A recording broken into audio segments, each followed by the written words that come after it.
एक रात एक ब्राह्मण ने स्वप्न देखा कि उसे उसके मित्र ने 100 रुपये उधार दिए हैं। प्रातः नींद खुलने पर वह उस स्वप्न के बारे में सोचने लगा। वह सोचने लगा कि इस स्वप्न का अच्छा या बुरा फल क्या होगा।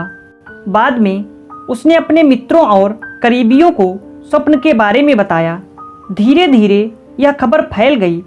जब इस संबंध में उस मित्र को ज्ञात हुआ जिससे ब्राह्मण को स्वप्न में रुपए मिले थे, तो उसके मन में लालच उत्पन्न हो गया। उसने सोचा कि किसी तरह ब्राह्मण से रुपए ऐंठना चाहिए। वह फौरन ब्राह्मण के पास पहुंचा और उससे वह 100 रुपये मांगने लगा जो उसने उसे स्वप्न में दिए थे। पहले तो ब्राह्मण को लगा कि उसका मित्र उससे हंसी ठिठोली कर रहा है, किंतु जब वह बार बार गंभीरता पूर्वक अपने पैसे मांगने लगा तो ब्राह्मण बोला, मित्र, वो रुपए तो मैंने तुमसे स्वप्न में लिए थे, यथार्थ में नहीं।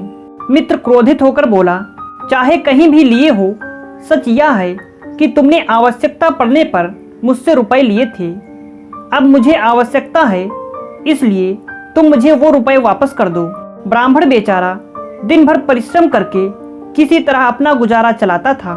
उसके पास फूटी कौड़ी भी नहीं थी। वह कहाँ से 100 रुपये देता। उसने मना किया तो दगाबाज मित्र हाथापाई पर उतर आया। ब्राह्मण क्या करता, रुपए देना उसके सामर्थ्य से बाहर था। वह भी डटकर खड़ा हो गया।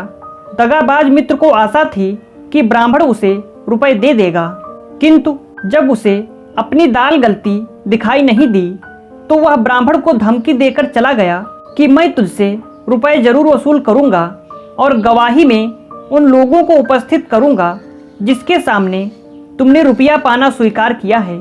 अगले दिन दगाबाज मित्र ने ब्राह्मण पर उधार रुपया लेने का अभियोग लगाकर न्यायाधीश के समक्ष न्याय की गुहार लगाई। न्यायाधीश ने दोनों पक्षों की बात सुनी, किंतु कोई निर्णय न ले सके। सोच विचार कर न्यायाधीश ने यह मामला बादशाह अकबर के पास भेज दिया। अकबर ने मामले पर अच्छी तरह गौर किया, यह जानते हुए भी कि मित्र सरासर दगाबाजी कर रहा है। अकबर को मामले के निपटाने की कोई तरकीब न सूझी। आखिरकार उन्होंने बीरबल को बुलवाया। उसे सब मामला समझा दिया कि बेचारे ब्राह्मण को उसका दगाबाज मित्र ठगना चाहता है। इसका न्याय ऐसा होना चाहिए कि दूध का दूध और पानी का पानी हो जाए। अकबर का आदेश पाकर बीरबल ने यह मामला अपने हाथ में ले लिया। मामले को सुलझाने के लिए उसने एक बड़ा सा दर्पण मंगवाया। उसके बाद उसने दर्पण को इस तरह रखवाया कि उसमें रुपए की छाया दिखाई पड़े। अब दगाबाज मित्र को रुपए की छाया दिखने लगी तो बीरबल बोला, जाओ उस दर्पण में से रुपए ले लो। दगाबाज मित्र अचंभा जाहिर करते हुए बोला, वह मैं कैसे ले सकता हूँ, वह तो रुपए की परछाई है। बीरबल बोले, ब्राह्मण ने भी तो स्वप्न में तुमसे रुपया पाया था, वह भी तो परछाई ही थी, फिर तुम असली रुपया क्यों चाहते हो। दगाबाज मित्र की गर्दन झुक गई। उसे कोई जवाब देते न बना। लाचार होकर वह खाली हाथ ही वहां से जाने लगा तो बीरबल बोला, तुमने आज ब्राह्मण को व्यर्थ में परेशान किया है, उसके काम में रुकावट डाली है, अतः बिना सजा पाए तुम यहाँ से नहीं जा सकते। तुम्हें जुर्माने में 100 रुपये ब्राह्मण को देने पड़ेंगे। दगाबाज मित्र को मजबूरन 100 रुपये गरीब ब्राह्मण को हर्जाने के रूप में देने पड़े।